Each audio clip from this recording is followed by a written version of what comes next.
Good morning, good morning. Okay, I'm not going to have church. We might have church up in here. I don't know. That remains to be seen. Um, let's see. I'm saying hi to Wendy Meyer, who will be called on this morning.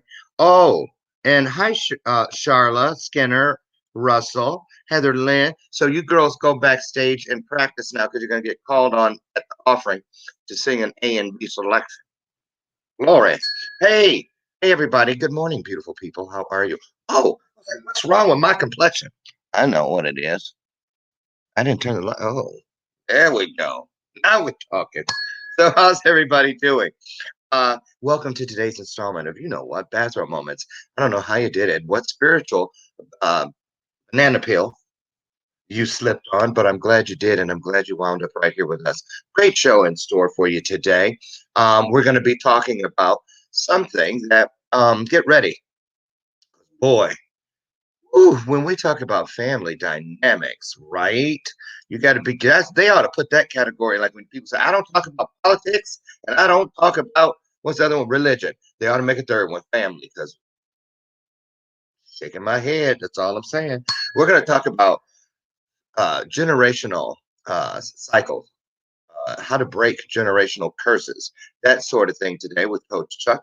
He's in the house, he's backstage, clipping his toenails right now because he happened to be wearing some open toe sandals when he showed up. I was like, you aren't coming, you are not coming on here with them things. Talk about the Hobbit. I'm kidding, Coach Chuck. I'm always miss poor Chuck. I was with him in Salt Lake City this past weekend for the Slave Free Project. And I got to tell you something. With somebody who has so many things on his plate that he's juggling, I don't know how he does it, but he makes his way to damn near every event. He is one of the most supportive people I think I've ever seen. And so it was a great time out in Salt Lake City. We'll probably talk about that a little bit. But before we get started, how are things in your neck of the woods? How you guys doing out there? We haven't been talking about COVID too much. Um, I played tennis last night. I've been doing that now for about 6 weeks. The new knee is standing up to its reputation, and I'm loving it. It just feels so good to be back into some type of active lifestyle. So I hope you guys are staying safe and, you know, at least checking in every now and then with your family members and encouraging them to still be safe to continue, wearing your mask. When you're out in those areas, that and washing your hands, of course, plenty of hand sanitizer around you, and that sort of thing. Keep your groups down to a minimum. We want to keep this thing on a downward decline, not an upward incline. So anyway, enough about that.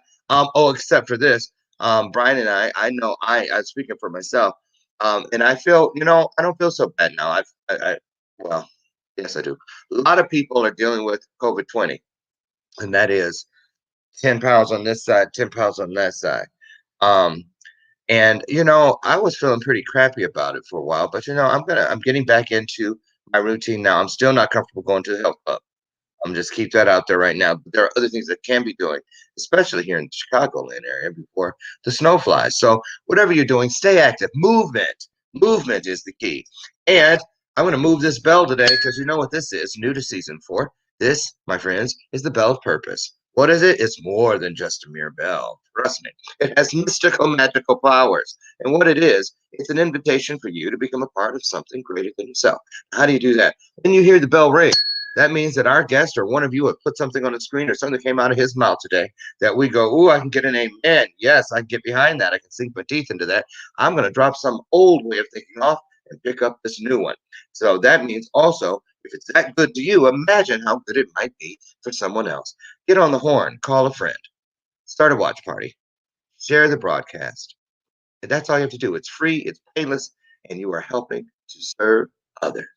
There it is, the bell of purpose. So Chuck Princeton, Charles G. Princeton, OG, Charles Gangster Princeton. I'm kidding. Is it George? I see you backstage, Coach Chuck. We're going to try to guess today what the G stands for.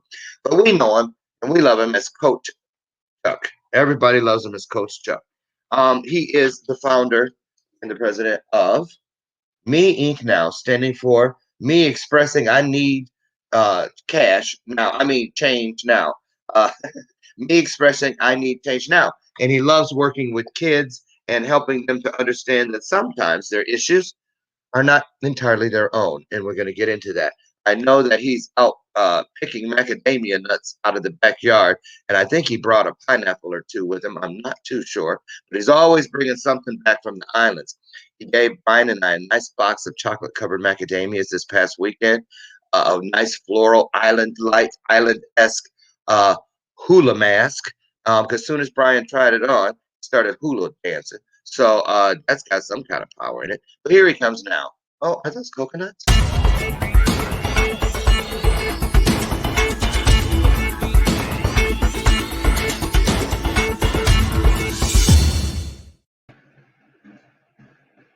Yo, get those hobbit feet out of the sea. Oh, I wasn't ready. Oh, Lord. Okay, hold on. Look, man, you're gonna blast me like that, talking about my toes, my coconuts, and yeah, okay. How are you? Now, let me explain to everybody. He makes Coach sounds a little Louise Jefferson-ish. George this morning because you've been up all night pretty much with your wife Mapawana. She had a little she's dealing with cancer. And what a warrior. We need to get her on the show one day. Her story is just incredible. How many times has she dealt with cancer and beat it? Well, it's been with her almost 8 years now. 8 years. She's battling. One of the strongest people I know, and you guys are at the hospital, but she's home safe and sound now. Thank you, Jesus. We're happy about that. So that's why you're a little sluggish today. No. She's not home? Oh, they kept her. Probably get the fluids and stuff up. She'll be home today, I bet you. Well, when she's better. Yeah. Well, sometimes I'd rather she stay there and get better. So our prayers go out. You guys put some hearts on the screen. Each heart represents a prayer going up. So would you help us out and send some prayers and hearts, Mapawana and Coach Chuck and the rest of the family? So there we go. There's that. So how you been, Coach Chuck? Long time no see. Yeah. You guys, I wasn't totally prepared, to be honest with you, and I gotta find. Lots of hearts going up. While you're doing that, let me say hi to everybody because I'm going to go in here and say, hello, Wendy Meyer. How are you? And J. L. Maestro. Alicia, nice to see you. He says he's doing well overall. Thank you for asking. Happy to hear you are loving the new you. I certainly am. I am. And Andrea, how are you? Good morning, fellow Misfit. Nice to see you. And is that some kind? Are you throwing up a gang sign? What is that? Hang loose, bro. Hang loose, bro. Oh, is that surfer terms? Okay. Island terms. Island terms. Oh, so that's right. So tell people, you guys are kind of bi-coastal. You live in North California, but you spend a lot of time over on the island. Which island is it? Well, we have family everywhere, but mostly our family is on Oahu. Oahu, okay. Brian and Brian, honey, have you ever been to Hawaii? He's never. How'd you know that, Chuck? And I didn't. Because you were going to come to my granddaughter's wedding last year, and something came up where you weren't able to come. Yeah. How'd you know Brian had never been there, though? Because we discussed this before. Oh, you've been talking to my husband? Don't get beat down, Chuck. I still go. I can still throw these things. Look, I'm going to tell you, you are always welcome. Just be prepared. You ain't going to be staying in no 5-star hotel. You're going to be coming on the beach with us, doing what us Hawaiians do, and that is pumping a tent. Look, I don't have any problem not being in a 5-star hotel. It's someone else. Well, I'm just saying. We have access to that also if need be. But right. Yeah, we gotta get you there. Every time I talk to you privately, there's some extended family member around you. Yesterday, I saw your gorgeous granddaughter. What was her name that was helping you with the tech stuff? Althea, yeah, that's your go-to girl. I know that. That's my number 2 out of 15. Out of 15. So you have a pretty large family. And but family didn't always sit well with you, did it? Didn't know him. Okay, talk about that. Tell us a little bit about your story, and then we'll work our way up to Meet Inc. now and some of the other things you have going on. Okay, well, obviously you are aware that my passion and my purpose is generational cycles of negativity passed down to our children or to your children that goes on to the other children. Whether it's a positive or it's a negative, cycles are real. They happen. So since we're going to talk about Hawaii and Althea, when we went to Althea's wedding last year, my father's never in his life seen his father. My father wasn't in my life. And at a young parent at 17 years old, a damaged kid, I wasn't in my daughter's life. So dysfunctionality has been in my family, my blood family, my side, the Prinzen family for generations. And I got to tell you, I know about these cycles or these curses, as you would call it. They're real. And we were able to attend Althea's wedding. We had 5 generations there, and it was really emotional for me because we will no longer, my grandchildren, my daughter, but my grandchildren and my great grandchildren will never, ever not know their family. We broke that cycle of dysfunctionality, and we have family. And you know what? My baby is the reason for it. Well, right. This is the real reason, okay? Because he has our path. Right. And he never promised the journey would be good, but he said, just believe in me and things will be okay. And you know what? We're blessed. 15 grandchildren and soon to have 5 great grandchildren. How nice. That is a blessing. Let's start at the beginning. In your biography, I saw that you admit having your first sip, like you're sipping right now. You had a cup up to your mouth or something, but it didn't have coffee in it. It had liquor, hard liquor to be precise. What was going on in your world at 9 that encouraged you to drink? Was it just peer pressure? You were trying to be grown? What was going on? It was my stepdad passing that ugly trait or that cycle of alcoholism onto me at 9 years old. He would go get a bottle of Kessler's. You don't even see Kessler. I mean, they still sell it, but you don't even see it anymore. But bottle of Kessler's, he called it a soldier, 6-pack of Olympia, and we drank. Okay, so he would sit down and say, "Come on, boy, let's get lit."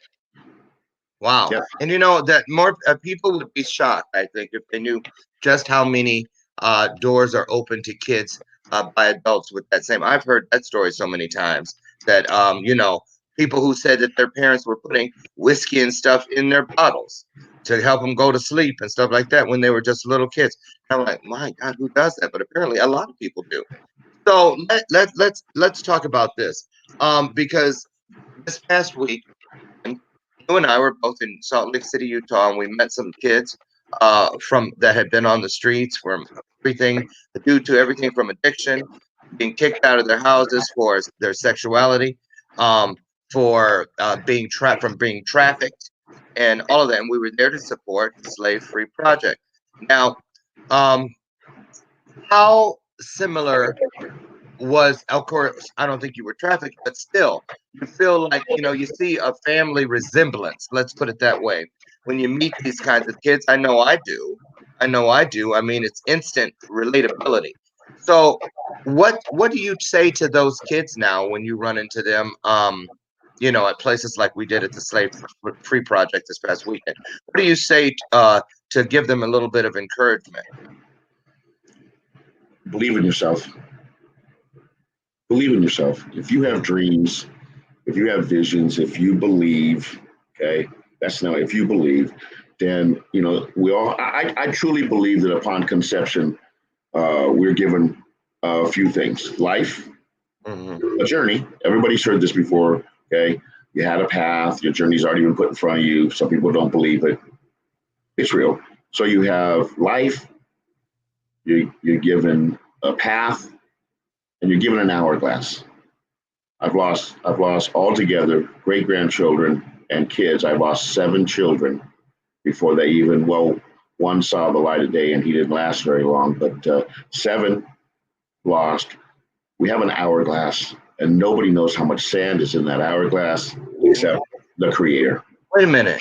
What do you mean when you say, I get what you're saying about one of them you said before, so like a miscarriage or something, or a stillbirth or something like that? The topic. An ectopic is where the life is in the tube going to where it's going to settle in and grow. Oh yeah, okay. Yeah. But what about the other 6? My 2 great grandchildren wasn't meant for them to live, and they passed. Are you talking about stuff like did any of them grow up to be a certain age or anything? No. Huh? No. So okay. We went through, my ex-wife and I went through, we had one miracle baby between us. So we tried, we lost 5 altogether. And we have one miracle baby. That's my number 3 daughter. Mm-hmm. We went through in vitro. We did the artificial insemination, went down to Mexico and got all the meds because they were too expensive here. Mm-hmm. And we had 14 eggs. We implanted 6, cryogenic 8, put them on the freeze. And we had twins growing for 9.5 weeks, and she lost them. Okay, I get it now. So let me ask you, what is that sound? Every time I speak. No. Okay, it could be.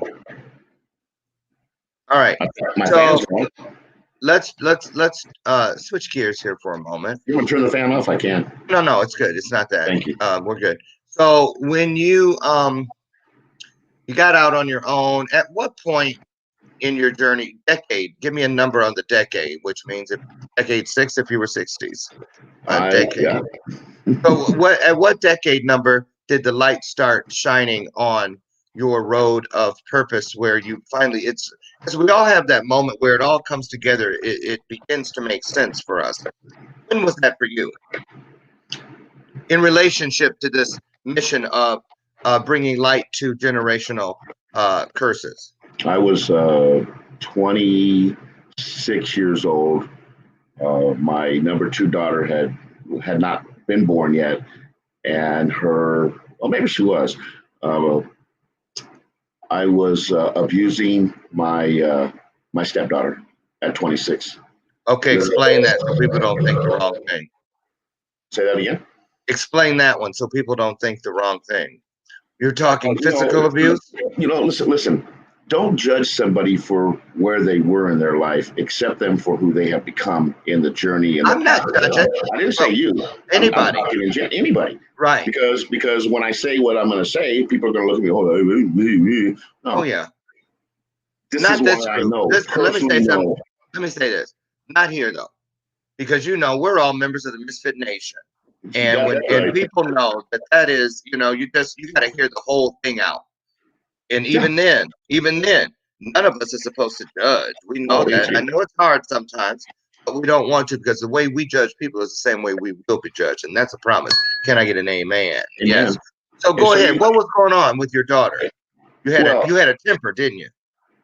I have PTSD from my childhood. Good point. This domestic violence that I have on there. I lost my mother at 44 years old because of, well, probably longer than that, but 16 years of being stabbed with knives and beat up and alcoholism. And so this hat right here, Cat Dawn, domestic violence, I believe in that because I lived. Oh, wait, you were getting stabbed by knives by people you knew? No, I saw my mother at 5 years old the very first time get stabbed by my stepfather. Oh.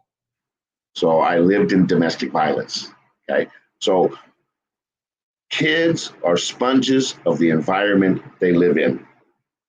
Right. Understand that? Okay. So when I was throwing my stepdaughter across the room in anger, in rage, something snapped, and I said, "This is not right. Something's wrong." And I went and I seeked help. I went to the doctor, and the doctor, we had our little chat session, and then he told me I had traits. And I looked at him, I said, "What's a trait?" I call them cycles. And he explained to me that you don't have to be of hereditary. A trait is something that as you're growing up, whether it's a good trait or a bad trait, it will attach itself to you, and sooner or later it will come out. And the reason why you're doing what you're doing is because your stepdad, which is a very violent man, almost killed me twice, is coming out in you. What? Learned behavior. It just Trait. That's interesting. I never heard that before, but it makes perfect sense. Traits. Traits. I used to call them cycles. So did that feel? Yes, you're right. So did that feel? How did that feel when you heard that diagnosis? Did it feel like, oh, good, I get it now. At least I know what it is, and there's hope. Or did, because you know, well, wait a minute, because a lot of people think that's just me. That's who I am, and it's not. They take on things that aren't completely just their own. So I'm just asking, once the light came on, you were introduced to another way of thinking. Was that the moment where you thought, well, you know what? If it's not all of my own doing, I can do something about this. No, Loren, that's a couple things. One, I learned that my stepdad had a father that was very abusive, and they found him in a vacant lot with a tent in a vacant lot with empty gallons of wine bottle, Gallo wine, in his encampment. So he died by himself in an encampment. Who was that? My stepdad's father. Okay. So stepdad. So so it went from him my stepdad's father turned it on to him. And so when the doctor told me that, there was two ways I looked at it. One, I cut the line. Because when he said my stepdad was coming out in me, and this is why I become aggressive, this is why I become an abuser, then I cut the line. So there was relief, but I also forgave took me a little minute to filter it, but I forgave my stepdad because he was a victim of the environment that he lived in, and the trait attached itself like a leech to him, and he passed it on to me. That's exactly right. And that happens more than people would ever be able to imagine. And I think all of us have something, even if it's just, from both sides of that coin, the good things and some of the not so good. Yeah. And it's also interesting, and I can relate to this because, I was adopted. So I was shocked when I found my birth family that a lot of the things I thought were going to automatically be there. There's going to be other singers. There's going to be nobody else can carry a tune. I'm the only one. But then again, I was shocked at how I grew up in a totally different environment, and my eldest brother sounded exactly like me, spoke exactly the same kind of way. Grew up deep in the hood, in the projects. I grew up in the suburbs, and it was like until I entered the system, the foster system, that is. But my informative years, I was with my family. So you were inheriting traits, picking up traits that weren't chromosomal, that were not genetically based. They were from the environment. So let's talk about that, because that's a breeding ground that a lot of people don't understand. No, they don't know, Loren. I didn't know. I didn't know why I was doing what I was doing. I was seriously abused. My mother was seriously abused, and I had no idea why, because it was something that it happened to me. So if you are in an abusive relationship, if you live in domestic violence, if you're into alcohol, if you're into drugs when you're a child, if you're around it, trust me, an abused person has a very good chance of becoming an abuser. And here's a picture, because I'm gonna just say, you in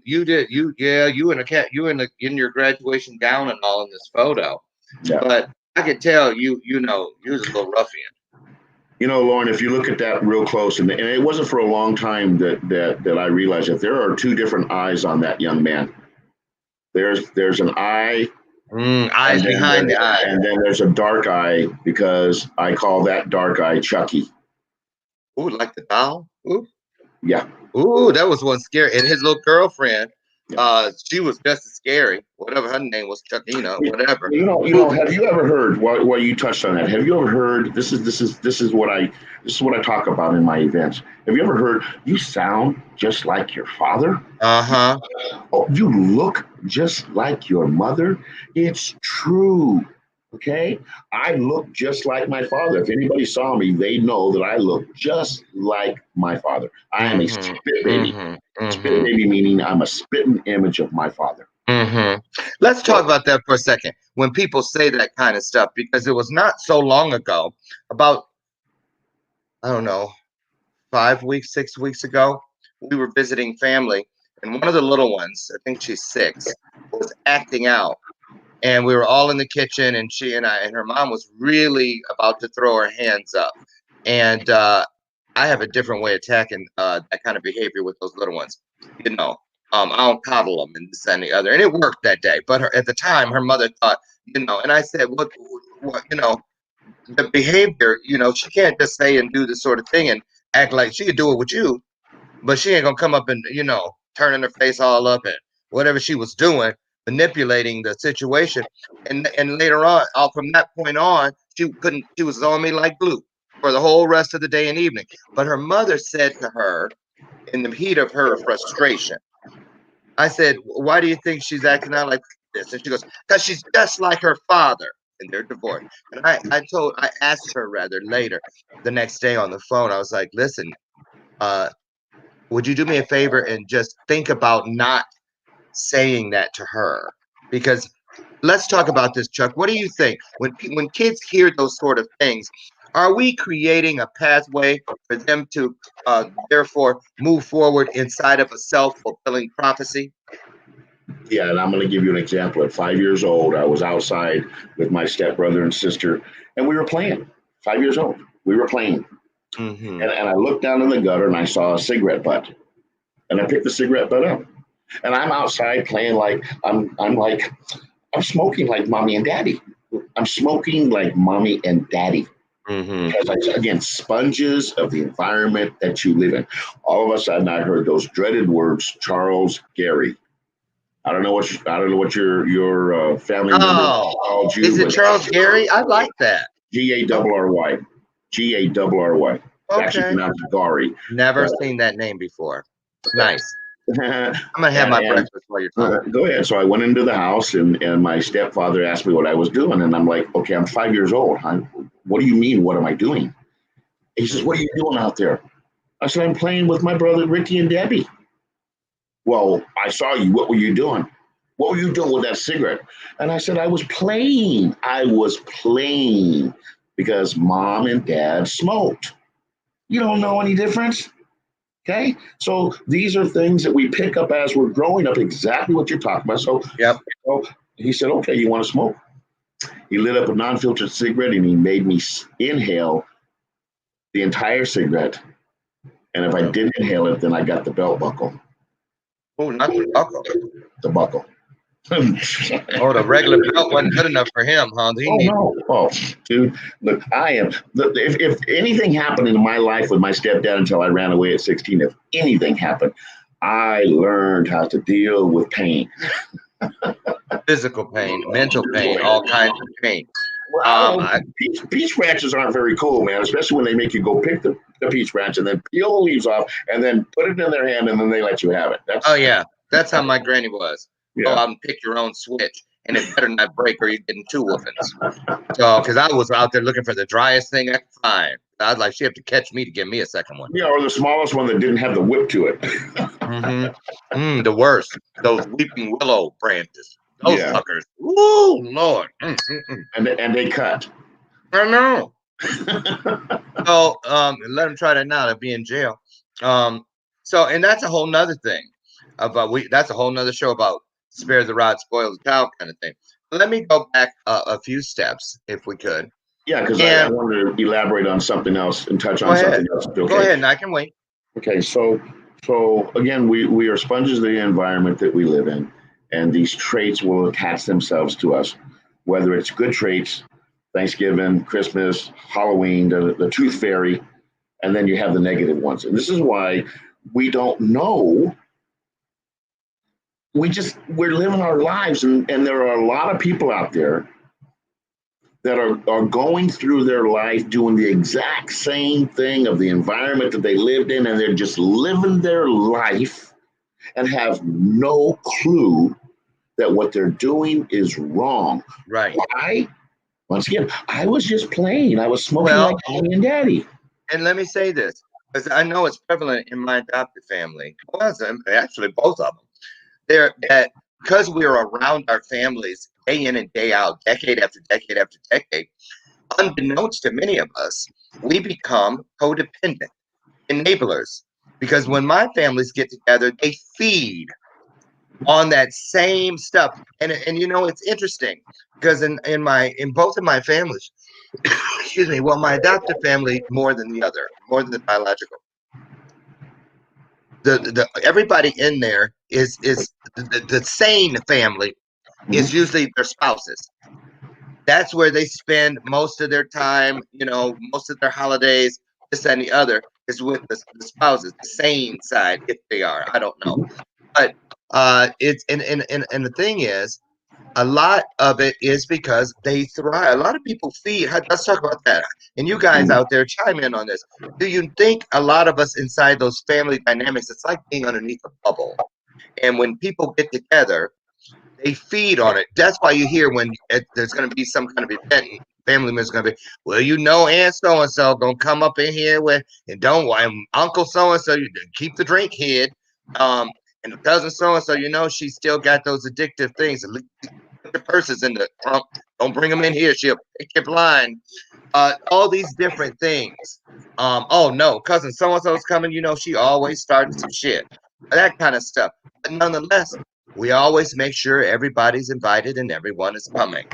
So, what can we do about these things, Chuck? If no, doesn't it take more than one person? It takes two to tango or more. How do you break these cycles but still maintain a healthy relationship as far as it can be considered healthy with your other family members? Because now you're not doing what everyone else is still doing. Aren't you the odd man out? Well, it depends. It depends on if your family are all jacked around and grow up in the same environment and they all act alike. So Isn't that how it's called generational? who taught you how to walk? Who taught you how to talk? Who taught you how to tie your shoes? You are being groomed. I mean, I could have very easily turned into an alcoholic. I'm not. I like my Bud Light, but I'm not an alcoholic. Okay? I could have very easily. I could have very easily. I could have very easily been suicidal because I was raised around suicidal stuff. So all these traits, all these cycles of negativity. Okay, and so my program, you already mentioned it. My program helps people become aware. I work with the children. I work with the middle school and high schools, and I get them to understand, and I get them to start lowering those defensive mechanisms. Because let me tell you, I was so deep in the mind, in the life that I lived, that it was dark, it was cold, and I liked it because I was protected. I can tell you, like the way you said it, it rolled off your tongue like honey. And I want to go back into that mind with my program, and I work with the kids. I work with the kids. We get them to lower those defensive mechanisms so we can get down into their heart so they can feel the warmth. Well, what was it you liked? Wait a minute. What was it you liked so much? Because I mean, I'm serious. When you said it, and I liked it. Seclusion. That's those defensive mechanisms. Okay. Like my father once told me, he says, "You're defensive." And the very first thing out of my mouth was, "No, I'm not." Because I have built those walls around me to protect me. Okay, defensive mechanisms that what's the matter with you? How come when are you going to come out of your shell? I wasn't in a shell. I was in a mine. We're all diamonds in a rough. That value within the rock. And I was embedded in that wall and I was pulled out. I was chipped and grinded because I have value. There you go. And I'm almost 65 years old and I have become a very valuable. Say it again. Diamond. You are what? You have what? Value. Hashtag value. No, I have value. Right. There it is, right on screen. Hashtag value. Absolutely true. So when we come back from break, here's what we're going to tackle. A couple things. We're going to talk about what we can do when we see signs, red flags, if you will, of these horrible generational cycles creeping up and rearing their ugly heads within our families. I know for a fact I just recently had to cut that cord that you were talking about. We're going to talk about that because when you're away from it and you're not around it on an everyday basis like we were when we were being groomed, it's easier to see it and the triggers that come along with it when you're around it. When we come back, we're going to talk about that and much more. Get your questions ready. We're here with Coach Chuck talking about generational cycles, and we'll be right back to continue the conversation. Don't go away.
Okay, we're back. Thank you for hanging around, everybody. We're in the middle of today's episode, the 19th of August, 2020, and our guest today is Coach Chuck.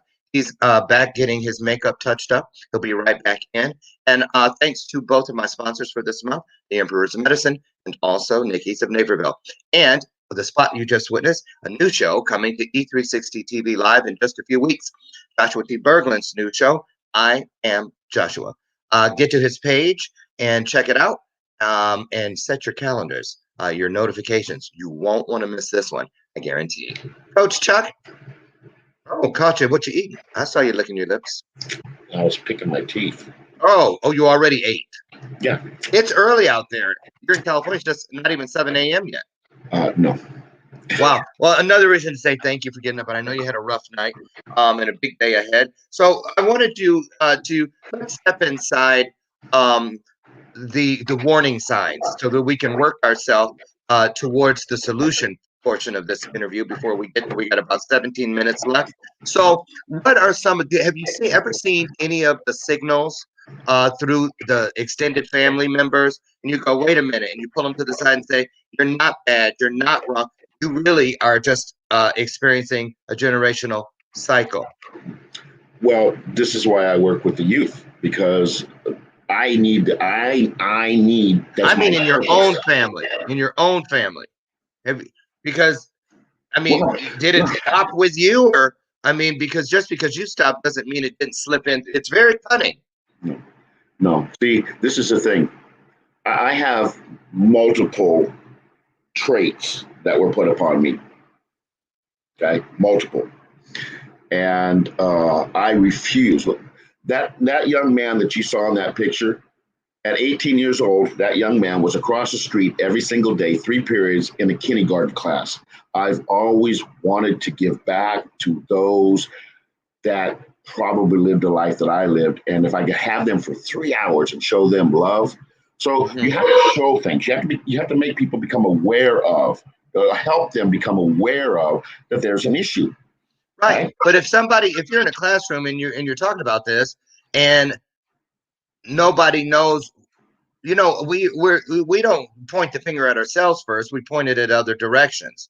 It's those three that are pointing back at us that we finally, hopefully, will find our way to. Oh, look at those three pointing at me. What do they mean? So, what do you say to a kid to get them to just? Because once a kid starts saying to himself, "I'm bad. I'm just like my dad. He's in prison." How do you get them to see it's not you? Let's hear some tips. What can you tell us?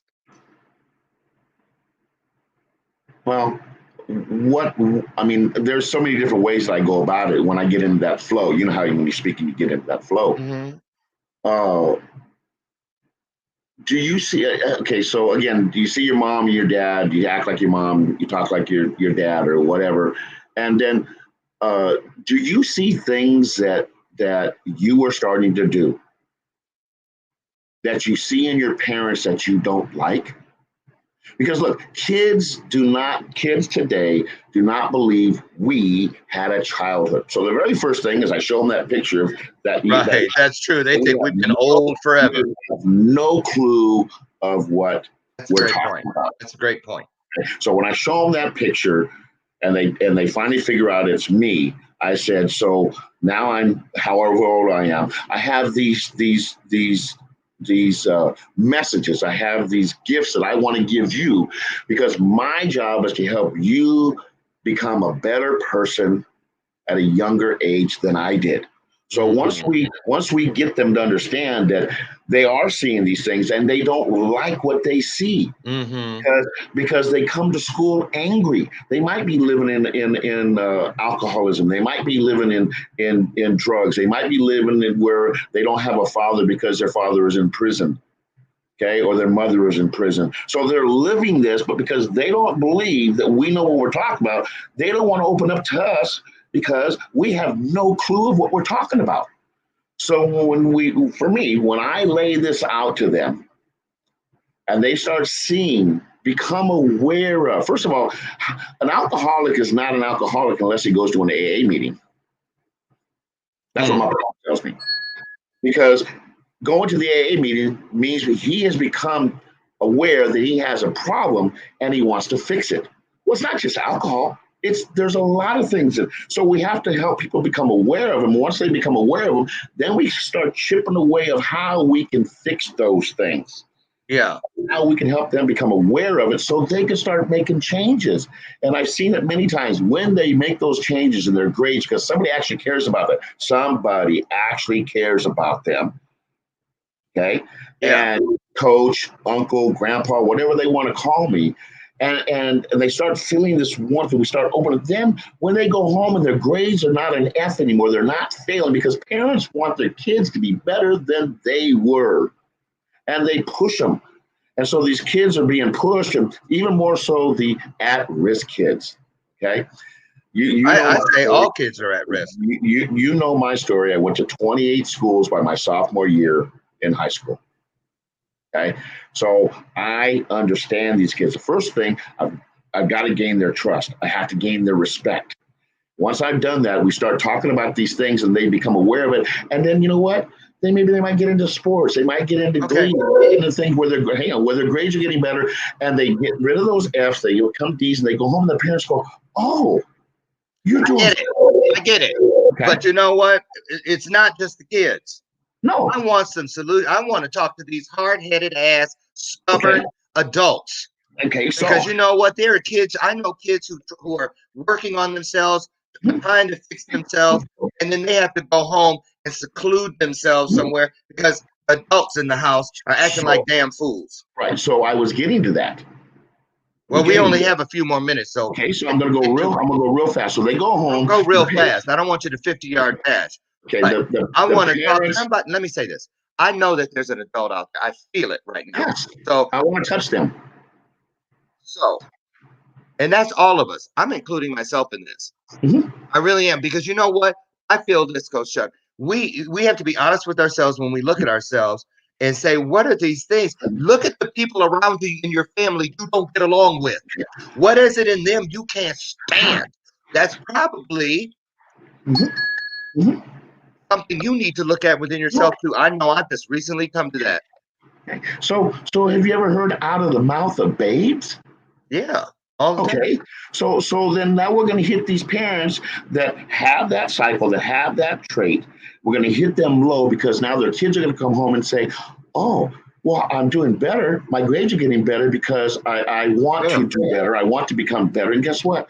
Some of the stuff that's going on with me, you probably did or did do yourself, and you But put it on me. okay, but hold on now, because I know some people. You open your mouth, say the wrong thing, you're gonna be picking your teeth up. You see what I'm saying? Yeah, So yeah. why is don't okay, let me ask you this. What do you do when the person in your family, even if it's someone, say for instance, because not everybody's in a position to be able to cut the cord. I can because I don't have kids. If Mm-hmm. I just had to say goodbye, cut the cord with another family member because you keep. Jason Cisneros taught me this. Every time I'm around this person, they go back to my foster care thing. That was the power they had over me. They couldn't even. I said to this Right. person, why is your go-to something that I had no control over? I didn't walk away from the house. I didn't walk out of my crib, crawl out and say, I'm leaving. Here's my forwarding address. Send my Pampers. I didn't do that. But you know what? Why do you choose the one thing I had no control over when you could say, you could use my drug addiction? I chose that. You could use my legal problems? I chose that. Yeah. But you don't.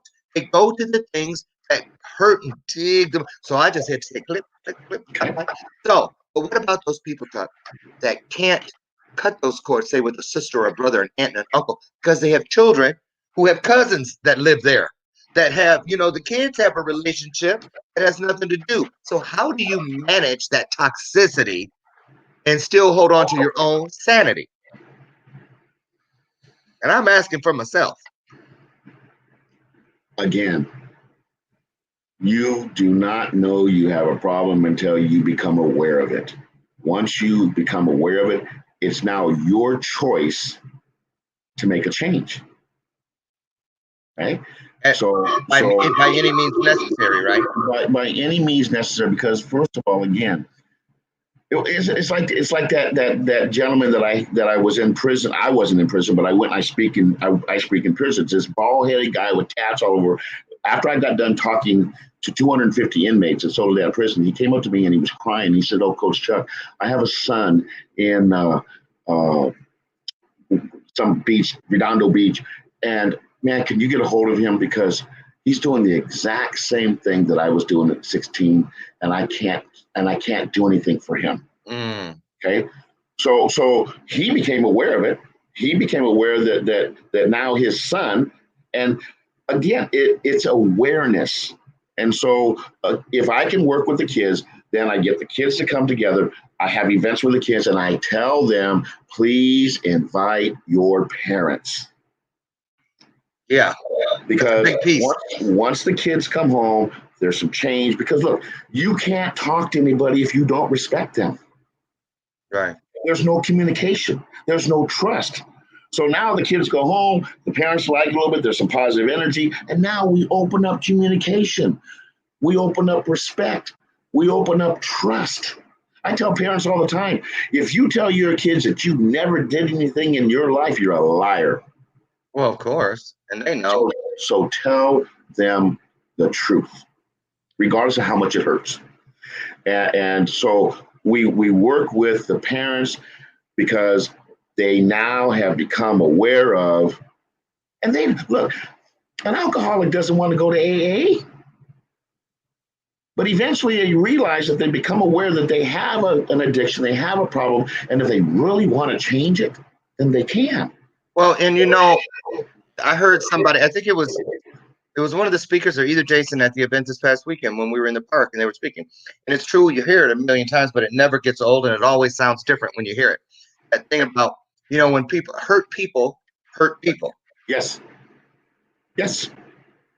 You know, Loving people Love people.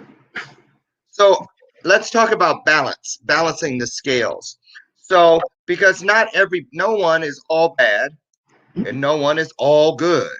So how do you think it helps for us to capitalize or celebrate the good traits that are being passed through, ethics, creativity aspects, that sort of thing? Oh my God, you make a peach pie that tastes just like my grandmother's. You must have gotten that from her. Your ability to sew, your ability to sing or dance or whatever, the way you garden, you reminds me of great Aunt Lily. So but if we don't have those stories to tell, because a lot of those stories get lost in all the crazy hoopla. True. No one sits around. They rather some families sit around and argue instead of sitting around and celebrating. So, what to talk about? Because I know your family is one that when they get together, it's a celebration, even if it's not a holiday, even if no one's getting married or whatever, because they just love being around each other. And I see that on Facebook in certain families with the pictures and stuff. How do how do we get our families to a place where they can feel? I think you only need to feel something joyous one time, and then you get to decide. So, what do you recommend? All I can say is this: I didn't have it growing up until I got adopted at 16 by a widowed Japanese lady. Okay, when I ran away from home, and that's when I met Mapawana. Some people know my story, some don't. Bottom line is, Mapawana and I were parents at 16, at 17 and 15. Life took us in different directions, and we reunited 15 years later. So in our journey, where we're at now, I didn't have love. I didn't know what love was. Love was being beat and then told I was loved. So it's kind of like contradicting itself. Get the Right. hell beat out of you, get your mother have the hell out, and then all of a sudden turn around and say, "Oh, but I love you." Okay, Yeah. so the story of Mapawana and I is that we reunited. I didn't have family. I was searching for family my entire life. Same thing with me when I found Brian. You're absolutely right.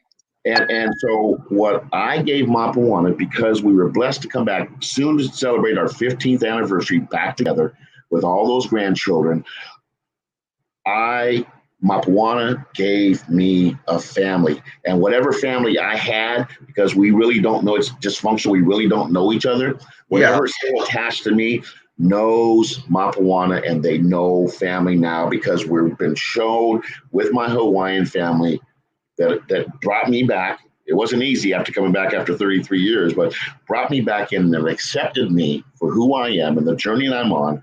And they show me family love. What I bring to the table is uh, I'm back with Mapawana, and she's going through what she's going through, and there's a reason why we're together. She's shown me family. We broke that generational curse of dysfunctionality. I have family for generations to come, and I'm here for her. Okay. So, Well, on the screen, everyone, is Coach Chuck's email address. If you want to continue the dialogue, ask some questions, perhaps get your hands on his story. Um, uh, so use that, and then also you can take a look over on the website, which is www.meinc.now, stands for me expressing I need change now. there you have it. If you or someone you know could use some tips, some resources on how to initiate change within their lives, especially specifically designed for the breaking of generational cycles, please get over and check out the website or email Coach Chuck and speak your truth. And he'll help you because he believes in value, as all of us should. So, Coach Chuck, unfortunately, we're out of time, and I know you can go get some rest or go get ready to go see Mapuana. Give her a big kiss and hug from Brian and I, and tell her how lots of prayers were sent up today in the form of hearts on the screen. And if you watch the replay, you'll see that that was exactly the case. And keep doing what you're doing, changing the lives of children and their parents through their children, breaking those generational cycles. Yes, sir. Okay. All right. Well, thank you again. Always a pleasure. It was so great to see you this past weekend. Anything you'd like to say in closing? Yeah, what I'd like to say this weekend is a slave free project, and I'm grateful that I was able to go with you there, and listening to all the speakers. Human trafficking my life, things that I have grown up with, cause the kids to break away. And that's when they're vulnerable to being picked up by traffickers because they're in search of love. That's right. That's right. I want to say to everybody out there, remember this. You're not broken. You're not damaged. You're only wounded.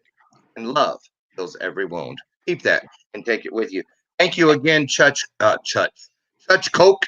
Okay, I'll call you Leonard. How you like that Right, one? right. No, here, yeah, right. Yeah, that's right. Another story. Listen, have a wonderful day. Thank you so much for joining us, and we'll see you on the next one. Bye. Coach Chuck, everyone. I'm going to leave his connector on the screen so you can use it if you need to. If not, snap a shot of it, screenshot, send it to someone else, write it down, whatever you have to do.